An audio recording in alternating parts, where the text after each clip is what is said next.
नमस्कार सर्वांना. आज जरा व्हिडिओ सायंकाळी घेत आहे. आमच्याकडे जरा लाईट गेलेली आहे, त्या कारणास्तव मी व्हिडिओ हा तयार करत आहे.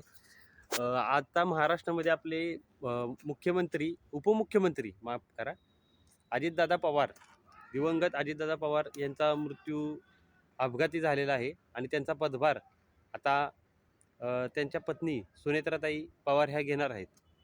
शिवाय पार्थ पवार यांचंही नाव चर्चेत आहे. माननीय सुनेत्राताई पवार यांना आता राज्यसभेचा अनुभव आहे, त्यामुळं त्या पदभार घेण्यास काही हरकत नाही. येणारा अर्थसंकल्प माझ्या अंदाजे आणि राष्ट्रवादी काँग्रेसच्या सर्व मानाने त्यांनीच मांडावा. देवेंद्र फडणवीस यांनी हा पदभार स्वीकारू पण नये अर्थमंत्रालयाचा, आणि येणाऱ्या अधिवेशनात त्यांनी तो अर्थसंकल्प सादरही करू नये. येणारा अर्थसंकल्प हा फक्त सुनेत्राताई पवार यांनीच मांडावा, अशी आमची विनंती.